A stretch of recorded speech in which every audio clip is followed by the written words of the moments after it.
derechos comprados con sangre. En este espacio podrán encontrar una interpretación y análisis de los artículos publicados en la página web de la revista www.rvenasabiertas.com. Esperamos que este espacio sea de su total agrado y se animen a su vez a tomar participación en esta dinámica de conocer, cuestionarse, analizar y opinar. Bueno, y comenzando quiero hablar del artículo publicado por la sección de Mundo, el cual está titulado La juventud no es igual a trabajo. En él se expone que América Latina presenta tasas de desempleo muy altas y los jóvenes son quienes presentan menor porcentaje de ocupación. A su vez, este artículo está motivado por la siguiente pregunta: ¿por qué aquellos que tienen más ganas y conocimientos frescos son los mismos con menos oportunidades? En él también se expone que en la mayoría de oportunidades de trabajo se requiere de una gran experiencia y las ofertas actuales no son tan amplias en todo área de trabajo. Siendo así, si la persona no tiene una gran experiencia y estudió una carrera que no tiene mucho sector en el país, no encontrará un trabajo fácil.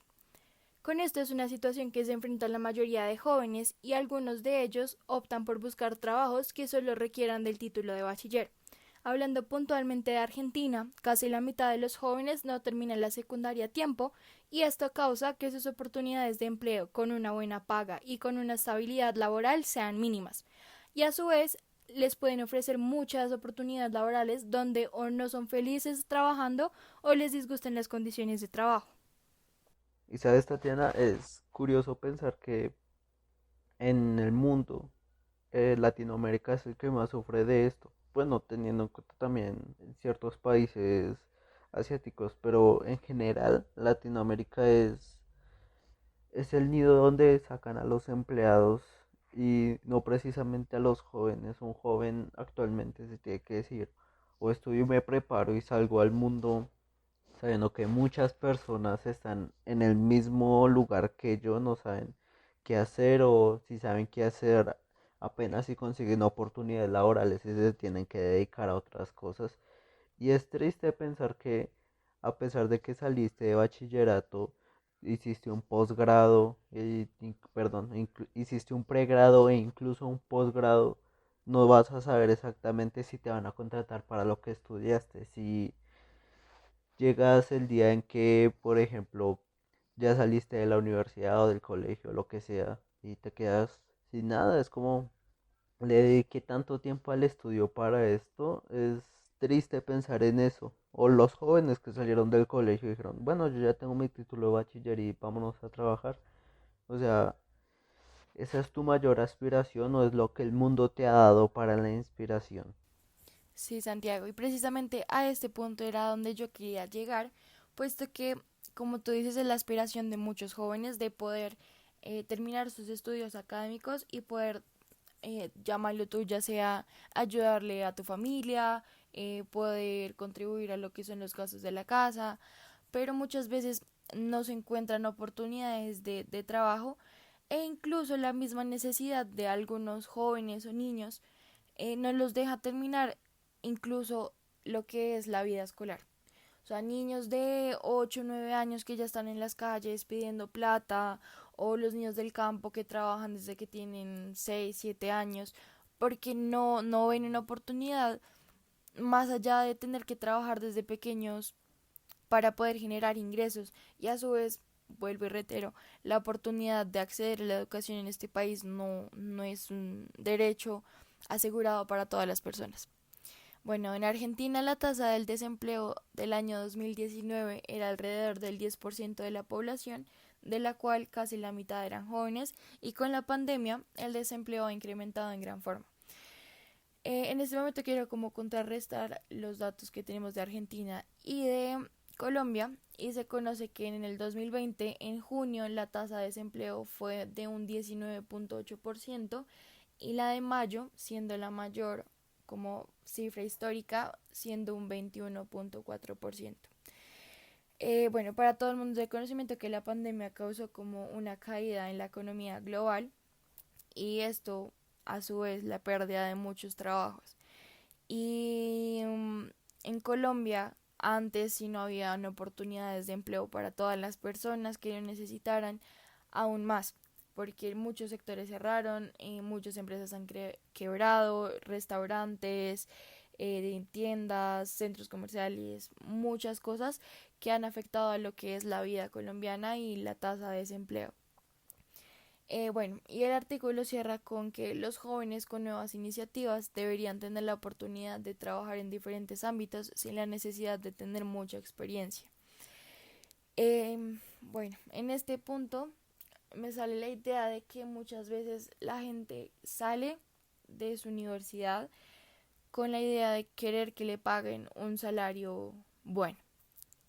Porque pues todas las personas dicen como no, yo pagué tanta plata por estudiar y estoy preparado y tengo todo fresco, pero muchas veces eh, el mismo mercado no permite ganarse salarios altos desde primer momento. Entonces en este momento es cuando uno tiene que decir como profesional, listo, ya me gradué, ya tengo mi título, pero voy a dar mi trabajo por un salario que no me merezco. Yo creo que esto es algo que nos vamos a enfrentar muchos de nosotros cuando ya seamos profesionales. Entrar en un mercado saturado, entrar a un mundo súper competitivo en el que si tú aceptas que te paguen menos te van a contratar más rápido. Un mercado en el que si te preparas más tienes menos oportunidades de trabajo porque o sea, tu misma preparación te, te hace ganar más plata y no, pues no tenemos dónde pagar. Yo creo que es como la parte más complicada de esta situación. Y Tatiana, pues aquí completando un poco lo que dijiste, es curioso porque cuando yo inicié a estudiar en la universidad, yo inicié a estudiar ingeniería industrial y una de mis primeras materias, la profesora fue muy directa y nos dijo, muchachos, ¿qué tienen ustedes que 25.000 o 30.000 estudiantes más que están estudiando lo mismo que ustedes y van a salir con los mismos conocimientos tienen para ofrecer? ¿Qué es lo que lo diferencia a usted de ellos? Y es como, pues debería ser suficiente mis conocimientos para no tener que salir a competir con otros pelados porque tengo que hacer, aparte de estudiarme una carrera, ser único en el mercado para que digan, no, este vale la pena y los demás no. O sea, es como, o tengo palanca para entrar a cualquier trabajo que no me parece justo pensar que hay personas que llevan 2, 3 años luchando por el mismo trabajo y yo, jaja, entré. Y que, por ejemplo, llegué y pasé cientos de hojas de vida y no pasé ninguna, porque no tengo algo que me diferencie y es, ¿por qué todo tiene que ser tan injusto? Porque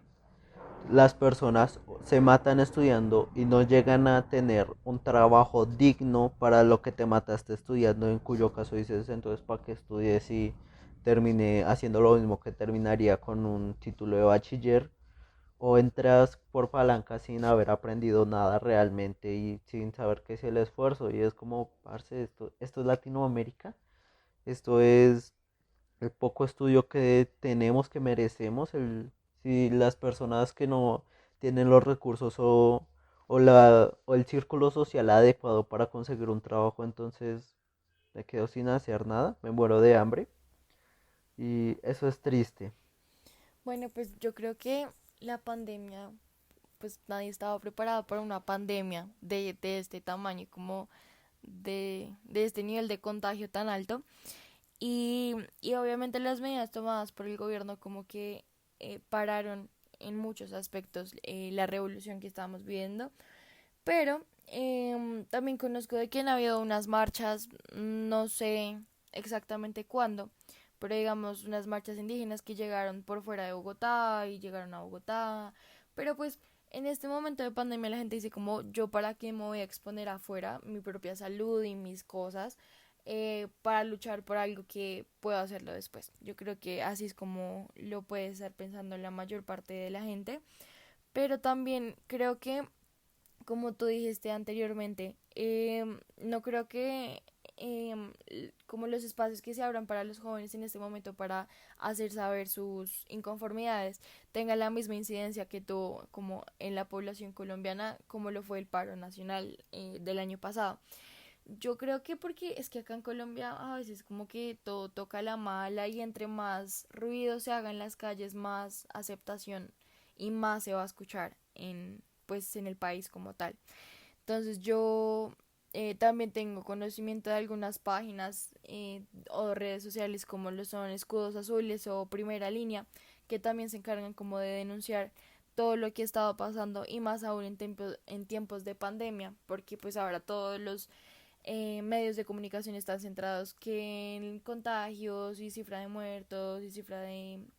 recuperados, y se ha dejado de lado como estas situaciones de líderes sociales, de fraudes, de corrupción, que muchas páginas están intentando como denunciarlo, pero vuelvo y reitero, no tienen como la misma aceptación o la misma acogida en la sociedad, puesto que no todas las personas tienen como acceso a estas plataformas, y si las tienen pues no es lo mismo. Entonces yo creo que hasta que no haya una vacuna y el gobierno no se sienta eh, como en la tranquilidad suficiente para dejarnos volver a salir siquiera a trabajar o a estudiar, pues no se nos va a poder como garantizar el derecho de protestar en las calles, porque pues se quiera o no es una medida que puede aumentar los contagios, tal como se vio en Estados Unidos con las marchas de Black Lives Matter, en la cual se hizo y se dispararon las cifras de contagio. Entonces yo creo que el gobierno no se va a dar, eh, no se va a poner como en los zapatos de permitir estas marchas y que todo el mundo se les vaya encima como, hey, ustedes dejaron hacer esto y ahora estamos disparados en contagios, no tenemos UCI, no tenemos nada para contrarrestar eso. Entonces yo creo que es una camisa de fuerza tanto para el gobierno como para nosotros, porque uno, sabemos que nosotros salimos a marchar y el SMAT nos revienta, eh, o policías o lo que sea, o otras personas de la calle, y el gobierno porque de alguna u otra forma tiene que como que mantener las cifras de contagio pues contenidas para no saturar nuestros sistemas de salud y en sí nuestra sociedad colombiana. Bueno, y siguiendo, quiero comentar el artículo publicado por la sección de Ambiente titulado El reciclaje como un trabajo justo. Bueno, este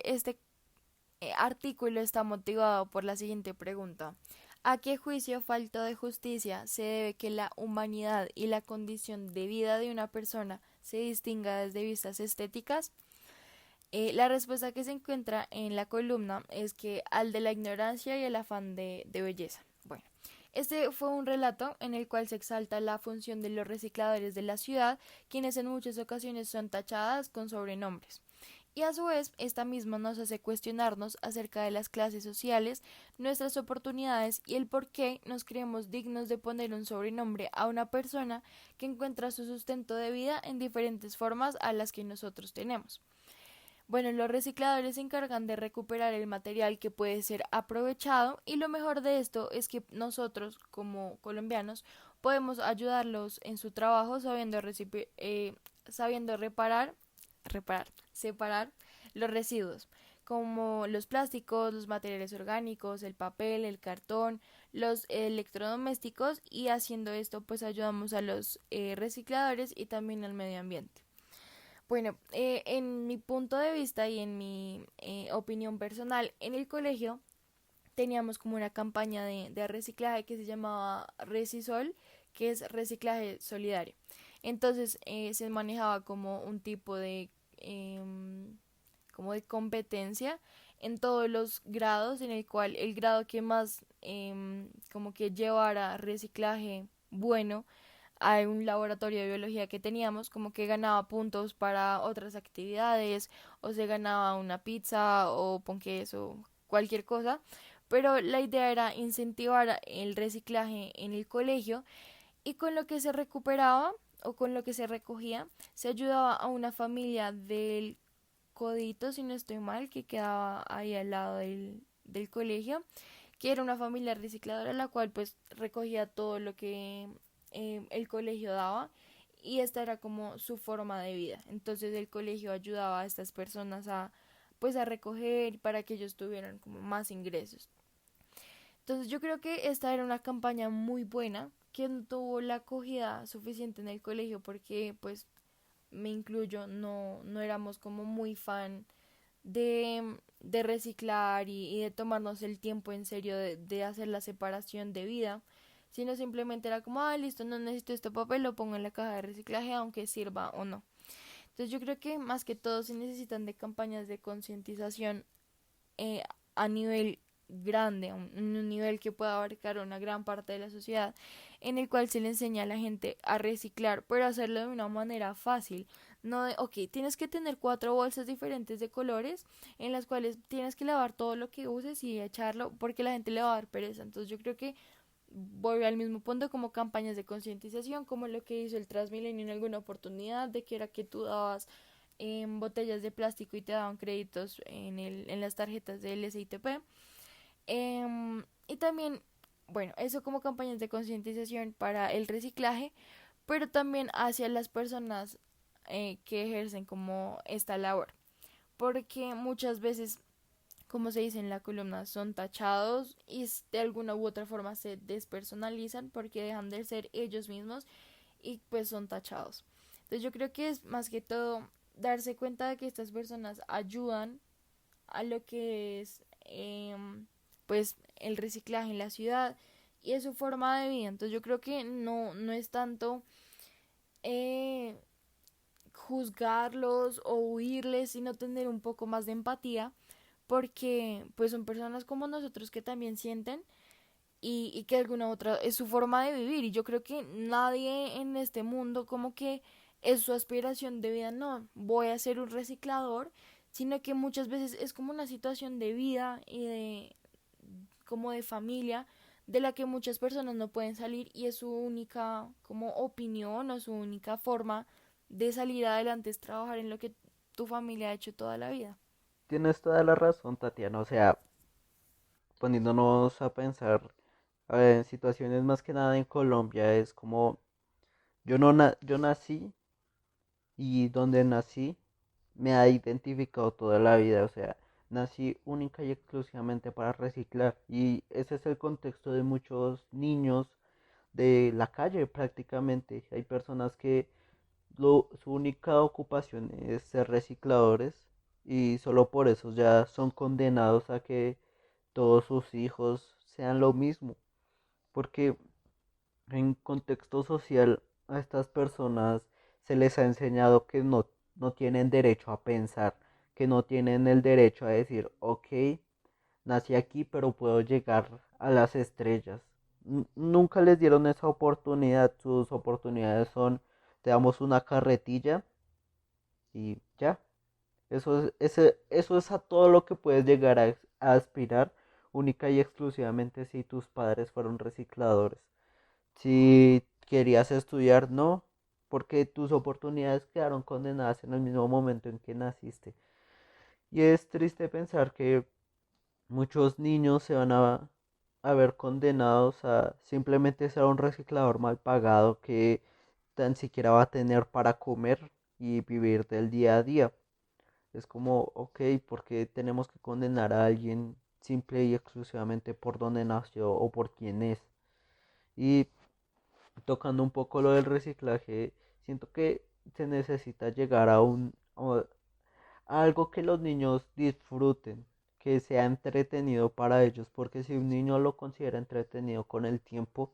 lo va a hacer su propia rutina. Es un poco como lo que pasaba en los años 90, 80 cuando transmitían el Capitán Planeta. A muchos niños les encantaba esa serie y eso ayudó a que muchas personas dijeran como, ok, el planeta necesita ayuda, necesito saber separar mis residuos y saber decir que las botellas van en este lugar, se les quita el papel y este papel va en este lugar y cuidar el planeta, porque pues el planeta es de todos y porque lo vamos a echar a perder simplemente porque no sabemos cómo reciclar o nos da pereza decir, no, es que esto va en esta bolsa, pero pues le tengo que quitar el papel y qué pereza, entonces botémoslo donde caiga y así se va. Y pues así no debe ser. Lo que debería hacer es que nos tomemos el tiempo cada uno y decir, como, ok, esta botella va acá, esto va acá y esto va acá. Y ya solo con eso vamos a empezar a transformar nuestro planeta poquito a poco, porque Hay estudios que dicen que mucho del plástico que se recicla no se puede reprocesar, por así decirlo, pero poco a poco se puede llegar a un punto válido para todos. Y prosiguiendo un poco con el siguiente artículo, vamos a hablar acerca del artículo de arte llamado Gritos en colores, sentimientos entre el arte. Y pues este artículo fue un poco como el golpe que necesita la revolución. ¿A qué me refiero con esto? A que acá hablamos acerca del arte callejero, el arte que los artistas pintan en las paredes y convierten calles colombianas o mexicanas, en este caso, en general, cualquier calle del mundo, siempre va a haber un graffiti, un estilo de arte urbano que hable acerca de la inconformidad global que se siente en el país. Esto lo podemos ver un poco desde dos perspectivas que tocan el artículo, que es desde México y desde Colombia. Por el lado colombiano se habla más que nada de cómo nosotros los colombianos usamos el arte para expresar nuestro dolor, que nunca se ha ido realmente. O sea, expresamos el dolor de la primera revolución colombiana, cuando Colombia se separó del imperio español y se volvió independiente, así como grabamos en pinturas y en piezas artísticas nuestro dolor de la guerra de los 50 años, de saber que hay artistas colombianos que dijeron: la sangre que se ha derramado en este país tiene que ser escuchada, que nuestro dolor personal puede volverse un dolor comunal y que todas las personas puedan sentir lo que yo sentí, de cómo hay personas que sintieron miedo y aún así decidieron luchar, de que hay piezas artísticas, por ejemplo, una mujer que actualmente no recuerdo su nombre, creó una pieza artística en la que derritió todas las armas que entregó la guerrilla cuando se firmó el Tratado de Paz y las convirtió en losas por donde se puede caminar. Y es curioso pensar que estábamos, si tú vas allá, es curioso pensar que estás pisando algo que posiblemente quitó cientos de vidas, algo que acabó con la alegría de muchas familias, algo que hacía que las personas en mitad de la noche rezaran porque no les tocara a ellos, porque si decían toque de queda, es toque de queda, y si usted intenta salir, no respondemos. Ese tipo de cosas es dura. Muchas personas del campo en general, aquí en Colombia, han sufrido y han padecido, y ya no solo con el ASFAR, que ya ahora es con el NN, y una vez que se acabe el ELN, siempre va a haber algo más, porque a este país, por muy cruel que suene, no le conviene que la guerra termine. Nosotros duramos 50 años en guerra y fue un año productivo para el gobierno. Por primera vez el gobierno estaba recibiendo mucho dinero gracias a la guerra. Es como estás dispuesto a sacrificar la vida de miles con el único propósito de que la guerra continúe, y se nota que sí, se nota que las personas quieren que la guerra continúe única y exclusivamente por llenarse los bolsillos de plata. Tanto el ejército como el gobierno ven que es más productivo que personas mueran y que vivan con terror, a que única y exclusivamente se dignen a plantar y cultivar, porque pues al fin y al cabo somos un país agricultor, y tenemos que aceptarlo. Nuestra tierra nació para eso y no por eso tendríamos que avergonzarnos, pero al gobierno parece que no le gusta que las personas siembren y cultiven. Les gusta que los asesinen, que lloren y que se lleven a sus hijos en mitad de la noche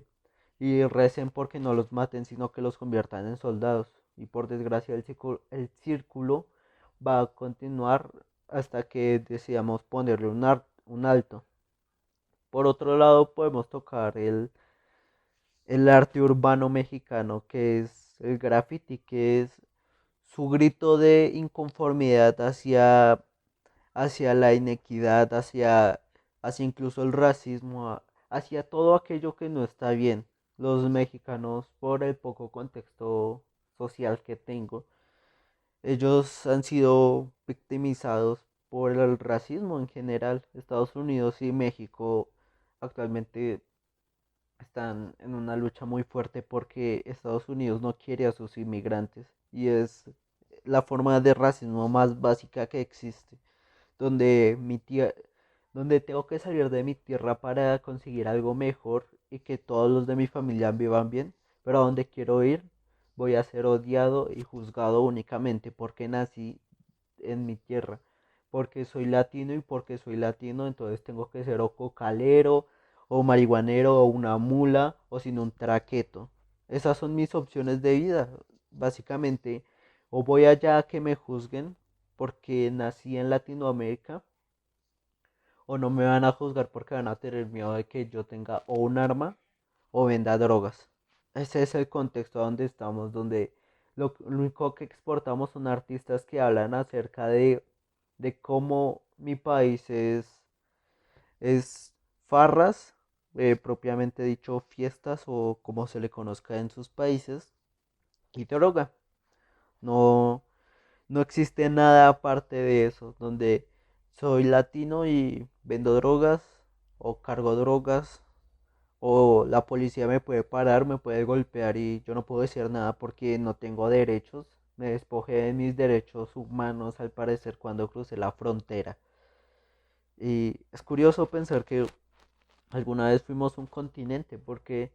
la parte norte de nuestro continente es burdamente dicha primermundista y asimismo la parte baja de nuestro continente tenga que sufrir y buscarse el pan de cada día donde hay personas que buscan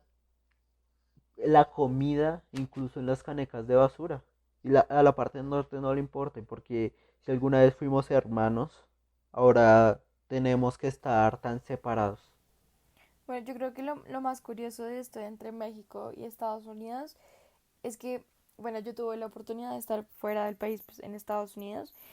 y me contaron que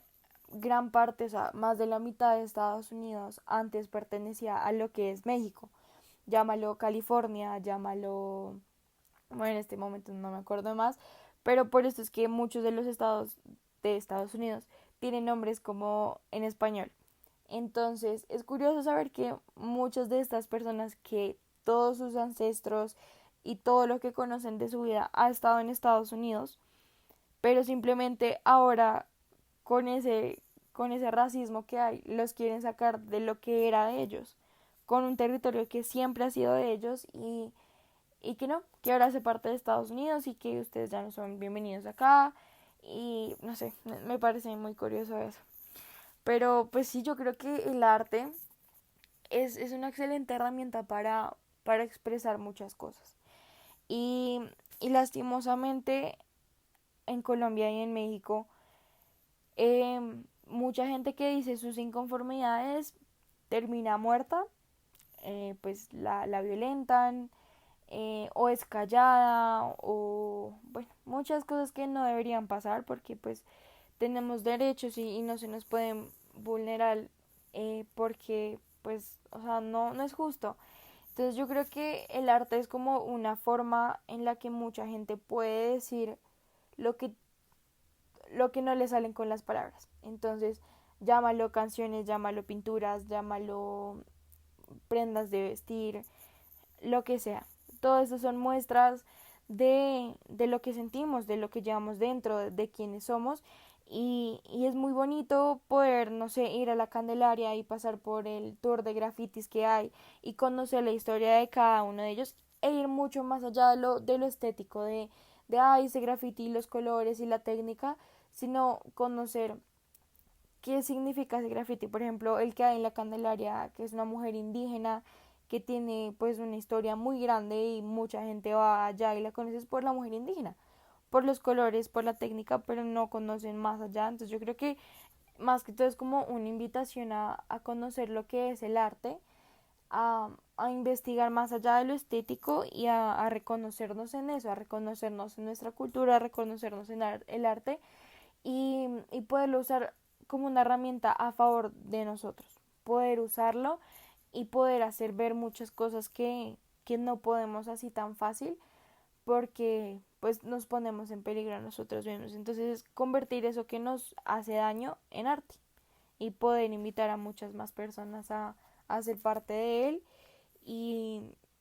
y a crear sentimientos colectivos más que todo. Y continuando con esta temática, ahora quiero hablar del artículo publicado por la sección de arte titulado Gritos en colores, sentimientos entre el arte. Bueno, en este se habla de que los niños son los que tienen entre sus manos como la mayoría de herramientas y el poder de hacer las cosas, pero que muchas veces no hay oportunidades o las que hay no son óptimas para ellos.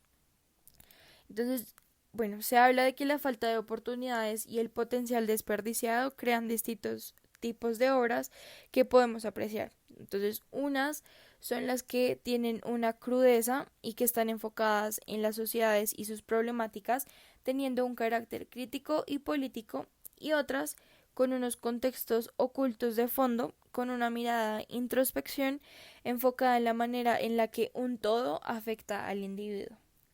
Además, siempre ha existido esa necesidad de escape y de expresión hacia la realidad que nos rodea, y el arte es la mejor arma para ello. Es casi que imposible separar el contexto social, cultural e histórico del arte contemporáneo, pues la subversión y el cuestionamiento de todo lo que nos rodea nos lleva a esto. Eh, bueno, yo creo que lo que es en sí la revolución y ese cuestionamiento constante en el cual está expuesto el ser humano desde sus principios es lo que nos ha llevado a muchas cosas. Entonces, yo creo que la revolución crea nuevos paradigmas y esos paradigmas se pueden entender como muchas cosas. Llámala tu ideología, arte, eh, no sé, o sea, tantas manifestaciones que tienen de esos nuevos paradigmas que surgen a raíz de una revolución y de un cuestionamiento constante. Entonces, como se dice en el artículo, el arte es el mejor arma para ello, porque, pues como decía anteriormente, como que muchas veces expresa lo que nosotros no sabemos cómo decir. Entonces, lo pudimos ver en el paro nacional, en el cual la gente salía a manifestarse no tirando piedra, no rayando Transmilenios, no dañando puertas, sino la Filarmónica de Bogotá en pleno Chapinero tocando Colombia Tierra Querida, canciones, la gente cantando cuando cerraron la 26 y la gente hacía sus muestras artísticas, pero el paro nacional se tachó como vandalismo y pues se dejaron de lado muchas de estas muestras artísticas que expresaban lo que nosotros sentíamos por dentro, o sea, en medio de un contexto de inconformidad seguíamos sintiendo que somos colombianos y seguíamos estando felices de ser colombianos, pero aún así decíamos como somos Colombia, pero esto que estamos viviendo no es Colombia. Entonces es como coger el arte, tomar lo bonito de él y poder representar en él lo que sentimos, yo creo que es lo mejor que se puede hacer con el arte y creo que es lo que se debería hacer con el arte. Entonces, a su vez se dice que no es extraño porque canciones como Latinoamérica de Calle 13 suenan como un himno para la generación actual, pues retratan sus sentimientos, su identidad e incluso sus ideologías. Esto tiene como un fundamento puesto que la ideología e identidad crean arte en torno a ellas y el arte inspira a otros a hacer cosas con esto, como manifestaciones, investigaciones o trabajos que inspiran a los sentimientos y que todo varía debido a un cambio y que es como un ciclo. Entonces, el artículo cierra con la premisa de que hoy más que nunca es cuando nosotros los jóvenes tenemos que darle más importancia al arte, viviendo cada canción, cada baile, cada pintura y cada obra que representa nuestra cultura y nuestro mundo. Bueno, yo creo que más que todo esto es como una invitación a que amemos lo que nos hace diferentes y que tenemos que mostrarnos al mundo tal cual somos. Como tomar en serio lo que es nuestra cultura y valorar estas obras canciones, todo, todas estas muestras artísticas, valorarlo como algo colombiano, amarlo y hacerlo ver. Como, eh, sí, o sea, es que es una necesidad que creo que está más que evidente de que del arte se puede vivir y del arte se vive y más allá de que del arte se pueda vivir es que el arte nos hace vivir. Entonces no veo por qué en países como Colombia muchas veces gente dice como no, yo voy a estudiar artes plásticas y la respuesta de mucha gente es como ¿y de qué vas a vivir? Pero es que la gente que estudia eso está muerta de hambre. Entonces no, o sea, no está muerta de hambre, primero por de todo, porque es que es lo que mueve culturalmente al país y es lo que te da de alguna u otra forma una identidad a ti que te permite muchas veces como representarte en ello y verte reflejado en ese arte y tú muchas veces lo dejas como relegado en un, no es que eso no da plata y te vas a morir de hambre si lo estudias, no, o sea, yo creo que vamos, o sea, vayamos mucho más allá, como siento ira, siento tristeza, reflejémoslo en arte, o sea, como crezcamos de ello y hagamos algo bueno con esto que sentimos. Aquí prosiguiendo un poco con lo que dijo Tatiana, es como el arte nos enseña quiénes fuimos, quiénes somos y posiblemente en un futuro quiénes seremos. Es el reflejo perfecto junto a la sociedad de cómo está nuestro mundo, de cómo hay realidades que nunca nos hemos imaginado de no ser por el arte. Nunca te imaginarías que hay personas que deciden asesinar a otras personas simplemente y exclusivamente por el dinero. Y nunca lo piensas. Solo lo piensas cuando ves una obra artística de alguien que haya especificado eso. Hay obras artísticas, por ejemplo, en el Museo Nacional de Colombia, en el que le pidieron a cientos de niños que sufrieron la violencia de primera mano que dibujaran exactamente la peor cosa que les pedían. O sea, el peor recuerdo que tenían que lo dibujaran. Y te rompe el alma saber que había niños que tenían miedo de irse a dormir y tenían que despertarse y rezar porque sus madres estuvieran o sus padres o su familia en general y verlos y que ellos sintieran alivio porque esa noche pudieron sobrevivir. De ver, de ver imágenes, de ver dibujos de niños pequeños, como ellos recuerdan ser llevados en la madrugada y escapar de su hogar por miedo a morir. Eso te rompe el alma. Es triste pensar que hay niños que decidieron dibujar y formar parte de un proyecto artístico, demostrando que la violencia no importa tu edad, no importa quién eres, no importa dónde naciste, te va a llegar. Creo que con esto finalizamos, así que queremos recordarle que en la página www.rpenasabiertas.com pueden encontrar nuestros podcasts. Este podcast fue gracias al equipo de la revista Venas Abiertas, Álvaro Cortés, Alejandro López, Tatiana Camacho y mi persona Santiago Peláez. Por último, no olviden que compramos nuestros derechos con sangre de inocentes y culpables. Esperamos no tener que pagar ese precio de nuevo.